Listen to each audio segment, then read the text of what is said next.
In the spring of 1962, a seed company representative named Howard Mills drove his Chevrolet down a gravel road in Marshall County, Iowa, looking for the last holdout.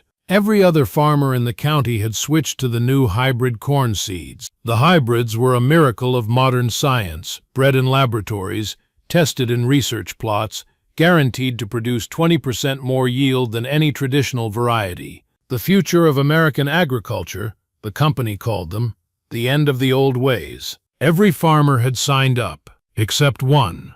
Howard pulled into the driveway of a 320-acre farm owned by a 71-year-old man named Elmer Dawson. He found Elmer in the barn, filling cloth seed bags from a collection of mason jars, each jar carefully labeled with a year and a strange German word, Urgroßvater. "Mr. Dawson?" "Howard Mills, from Pioneer Seed Company.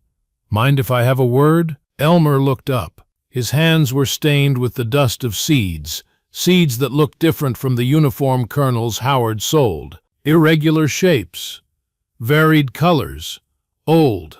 "You're here to sell me those laboratory seeds." "I'm here to offer you a better future, Mr. Dawson.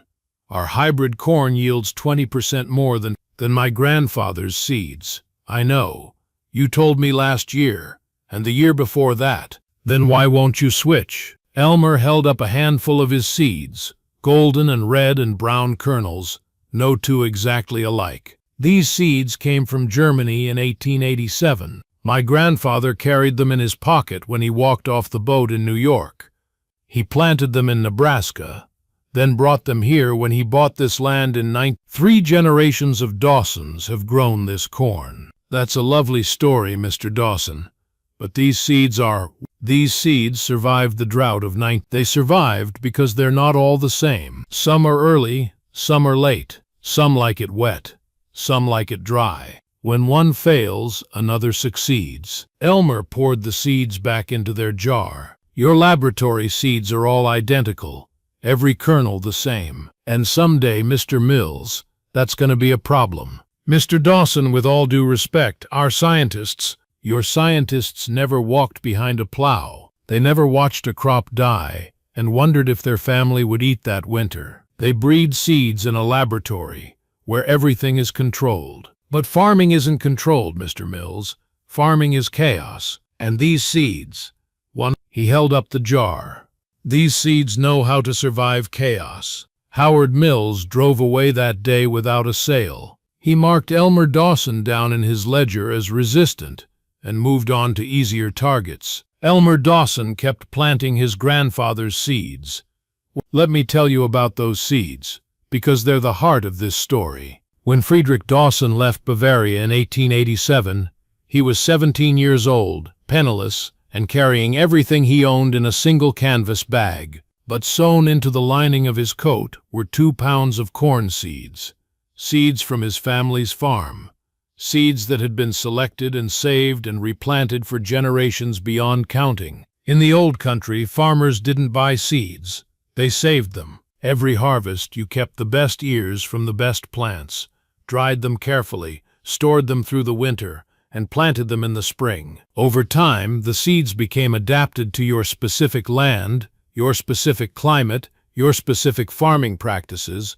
They became, in a very real sense, part of your family. Friedrich planted those German seeds in American soil and watched them grow. Not all of them thrived. Some varieties couldn't handle the Nebraska winters, but enough survived to produce a crop, and from that crop Friedrich saved the best seeds, and from those seeds he planted again, and again, and again. By the time Friedrich's son Ernst took over the farm in 1912, the Dawson corn had become something unique, not quite German anymore, not quite American, but perfectly adapted to the specific conditions of that specific land. When Ernst moved to Iowa in 1920 and bought new land in Marshall County, he brought the seeds with him, and they adapted again. By 1962, when Elmer Dawson refused Howard Mills hybrids, the Dawson corn had been evolving for 75 years. It had survived droughts that killed other crops because some plants in every generation had deeper roots. It had survived floods because some plants could handle wet feet.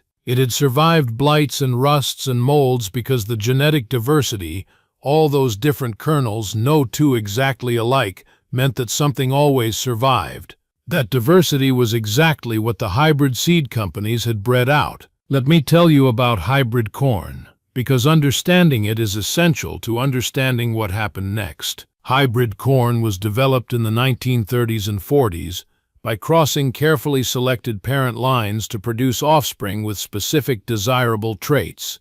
The hybrids grew taller, produced more ears, matured more uniformly, yielded more bushels per acre. They were, by almost every measure, superior to the open-pollinated varieties that farmers had grown for centuries. But hybrids had a weakness. Because they were produced by crossing specific parent lines, every kernel was genetically identical. Every plant in a hybrid field was, in effect, a clone of every other plant.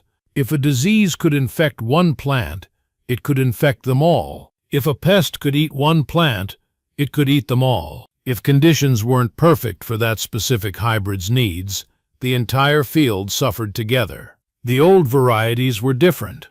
Because farmers had saved seeds from open-pollinated plants for generations, every kernel contained a slightly different genetic mix. Some plants were taller, some shorter, some matured early, some late. Some resisted certain diseases, others resisted different ones. In any given year, some plants would do poorly, but others would thrive. The field as a whole survived because it contained multitudes. The seed companies knew about this weakness. They'd seen the southern corn leaf blight of 1970, which had destroyed 15% of the American corn crop because almost all the commercial hybrids shared the same susceptibility to the fungus. They developed new hybrids with different genetics to prevent a repeat. But they hadn't solved the fundamental problem. They just changed which vulnerability the crops shared. Elmer Dawson didn't know the science. He just knew what he'd seen with his own eyes: uniform crops failing, diverse crops surviving. His grandfather's seeds had survived everything Iowa could throw at them for 75 years. The hybrids had been around for 2 decades. He'd rather trust 75 years than 20. Let me tell you about Elmer's death, because that's when the story nearly ended. Elmer Dawson died in the spring of 1975, at the age of 84. He'd farmed the same land for over 50 years, planted his grandfather's seeds every spring, saved the best years every fall. The mason jars in his barn held seeds from every harvest since 1925, 50 years of genetic selection, 50 years of adaptation. His son Carl inherited the farm. Carl was 44 years old, a practical man, a modern man. He'd gone to agricultural college. He understood the science of hybrid vigor. He knew his father's attachment to the old seeds was sentimental, not rational. But Carl also remembered something his father had said years ago during a late-night conversation about the future of the farm. The companies want you to depend on them. They want you to buy new seeds every year, because then they can charge you whatever they want. But if you save your own seeds, you're free. You don't need them. And freedom, son. Freedom is worth something. Carl looked at the mason jars in the barn. 50 years of seeds. His grandfather's seeds. His father's legacy. He couldn't throw them away. Instead, he made a compromise. He planted hybrids on most of his land. 280 acres, the modern way, the profitable way. But he kept 40 acres for his father's seeds. 40 acres of heritage corn, planted and harvested and saved the old way, just like the Dawsons had always done. His neighbors thought he was sentimental. The seed company representative, a young man named Douglas who'd replaced the long-retired Howard Mills, thought he was wasting good land. The John Deere dealer, a man named Bill Patterson, laughed openly at Carl's museum farming. 40 acres of antique corn, Bill said at the feed store one morning. What's next, Carl? Gonna plow with mules? Harvest with a sickle? Carl just shrugged. Insurance, he said. Insurance against what? Carl didn't have a good answer for that. He just knew that his father had kept those seeds for a reason, and his grandfather before that, and Friedrich Dawson before that. 100 years of Dawsons, all saving the same seeds. There had to be a reason. Now let me pause here and ask you something. Have you ever held on to something that everyone told you was worthless? An old tool, an old technique, an old way of doing things that the modern world had left behind? Most people give in eventually. The pressure to conform, to modernize, to join the mainstream. It wears you down. It's easier to be like everyone else. It's cheaper, often. It's less lonely. Carl Dawson held on for 18 years. 18 years of planting 40 acres of heritage corn while his neighbors planted hybrids. While 18 years of lower yields on that 40 acres. 18 years of jokes about Carl's museum and Carl's antique corn. He held on because his father had asked him to. He held on because somewhere, deep down, he believed there was a reason. In 1993, he found out what the reason was. Let me tell you about the Blight, because it changed everything. The summer of 1993 was hot and wet, perfect conditions for corn, but also perfect conditions for something else. In late June, farmers in southern Iowa started noticing lesions on their corn leaves. Brown spots, spreading fast. Within days, entire fields were affected.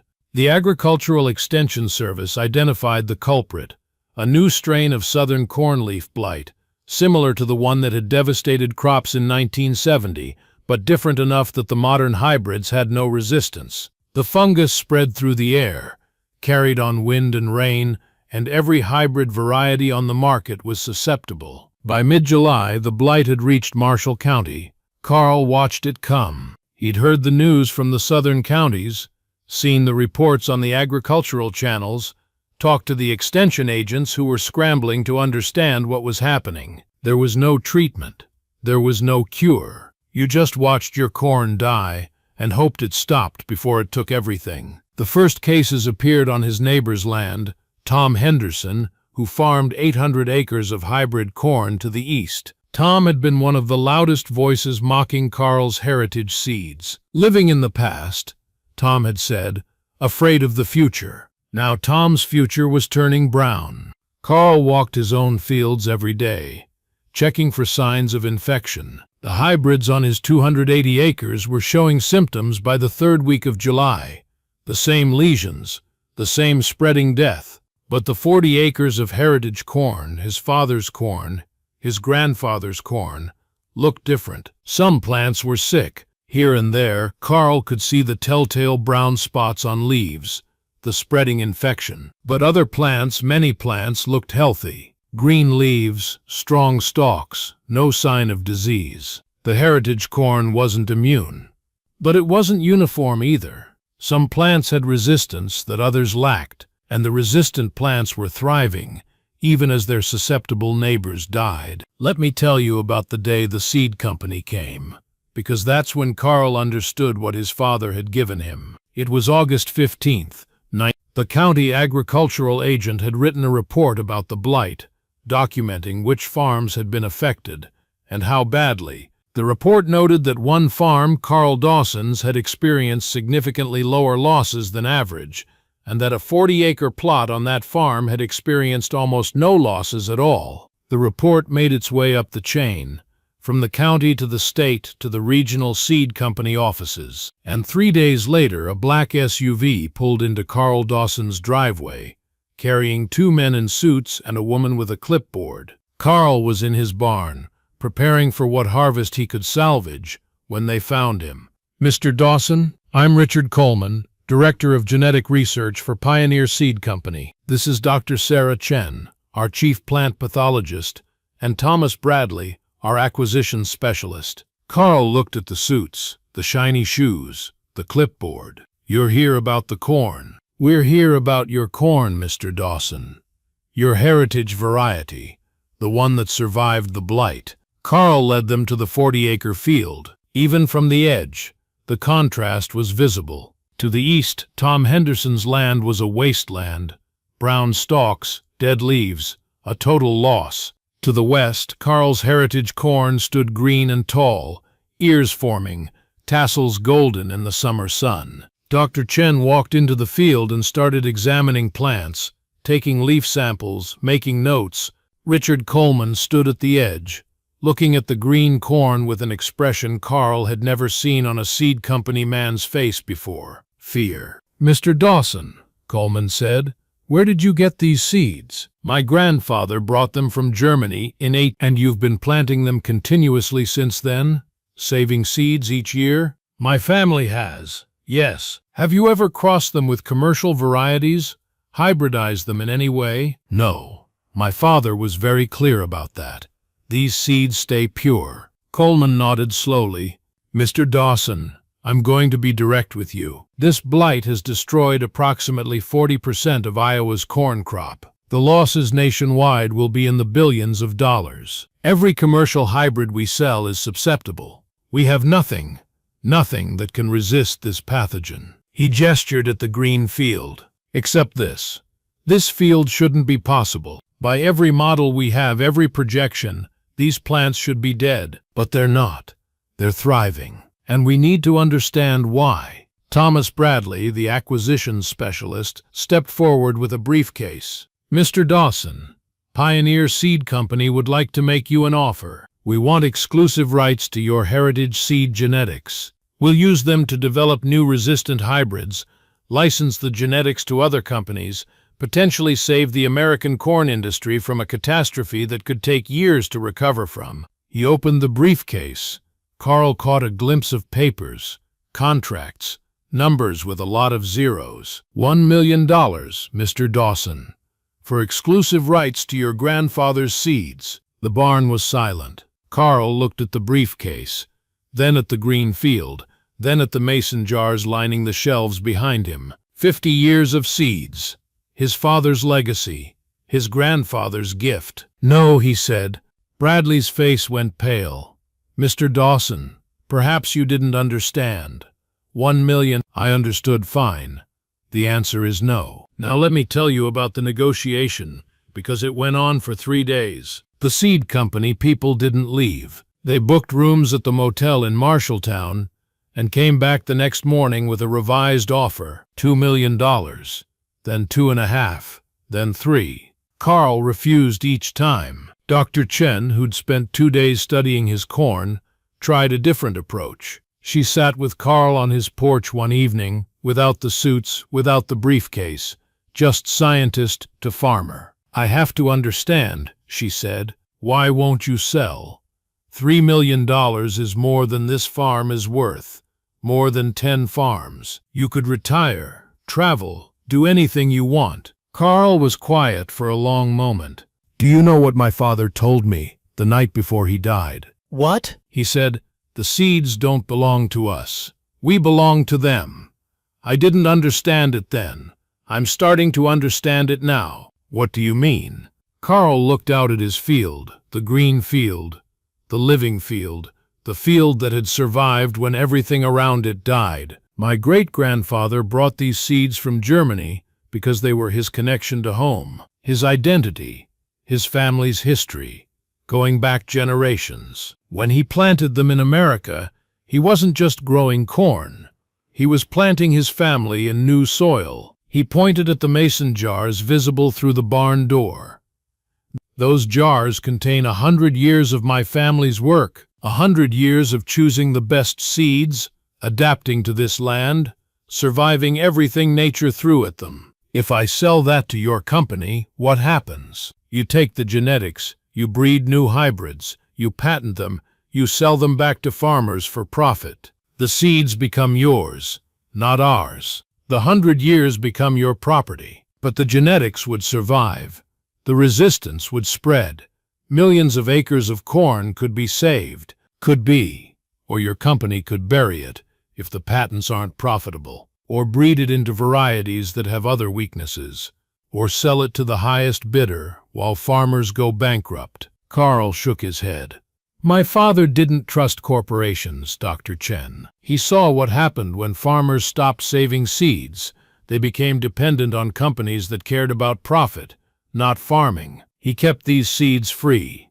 He asked me to keep them free, and that's what I'm going to do. Free meaning I'll share them with any farmer who wants them for nothing." Let me tell you about the seed sharing, because that's how Carl Dawson changed Iowa farming. The word spread fast. Within a week of the seed company's visit, farmers from 3 counties were showing up at Carl's door, asking about his heritage corn. The blight had devastated their crops. They'd lost everything, and they'd heard that Carl Dawson had seeds that survived. Carl gave them seeds, for free. He opened his father's mason jars, the ones from the best years, the jars labeled Urgroßvater, in his father's careful handwriting, and he divided them into smaller portions, enough for each farmer to plant a test plot the following spring. These aren't hybrids, he told them. They won't yield as much, at least not at first. But you can save seeds from them.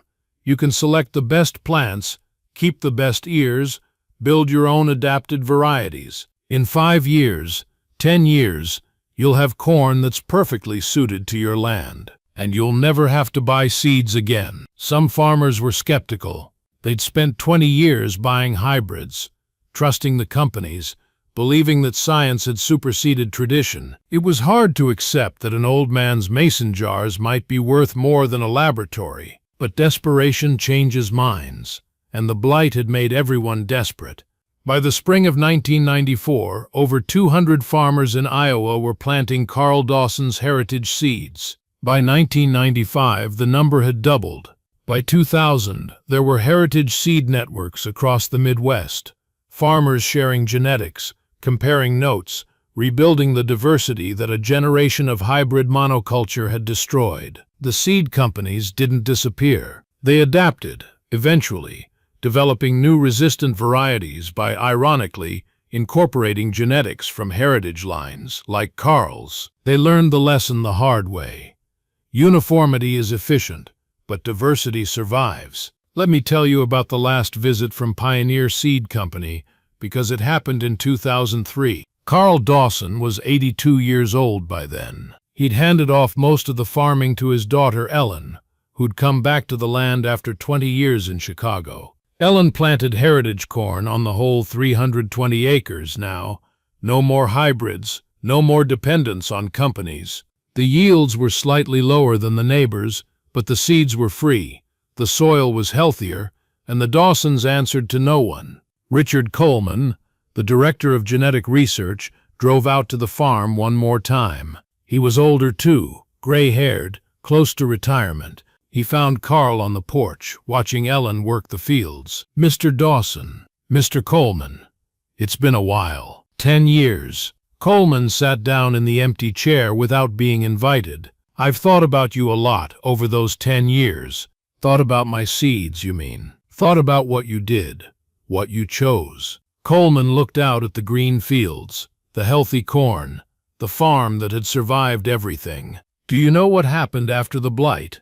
We spent $50 million developing resistant hybrids. We licensed genetics from heritage varieties all over the world. We patented everything we could, sued the farmers who saved seeds, tried to maintain our control of the market." "I know. I read the papers. And do you know what we learned? In all our research, all our laboratories, all our patents and lawsuits and corporate strategies?" "What?" Coleman smiled, a tired smile that acknowledged something lost. "We learned that your father was right. We learned that diversity survives and uniformity dies. We learned that 100 years of farmer selection is worth more than 50 years of corporate breeding. We learned that the old ways weren't obsolete. They were just waiting for us to remember why they mattered. My father could have told you that in He did tell us. We weren't listening." Coleman stood up, brushed off his suit. "I'm retiring next year, and I've been thinking about what to do with my time." "I was wondering if you might teach me." "Teach you what?" "How to save seeds. The old way. The way your grandfather did." Carl looked at the seed company man, the man who'd offered him $1 million, then $2 million, then $3 million, trying to buy what couldn't be bought, the man who represented everything Carl's father had warned him about. "Come back in the spring," Carl said.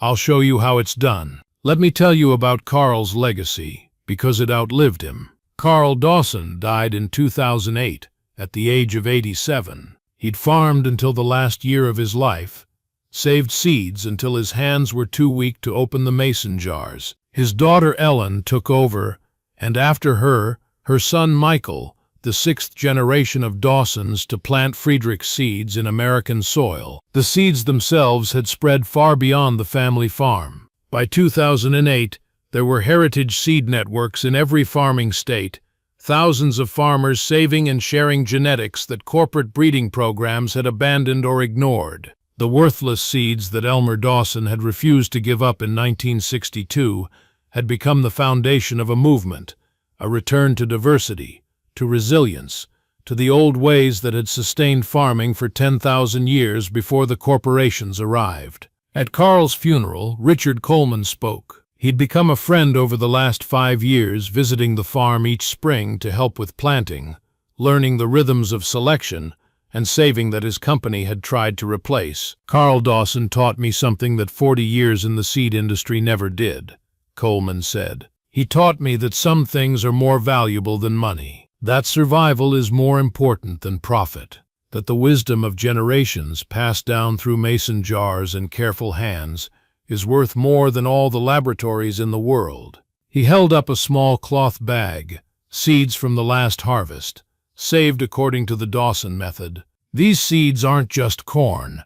They're 120 years of adaptation. They're 5 generations of care. They're a promise from grandfather to grandson, from farmer to farmer, from past to future, that the old ways will survive, no matter what the new ways try to replace them with. He placed the bag on Carl's casket. Carl kept his father's promise.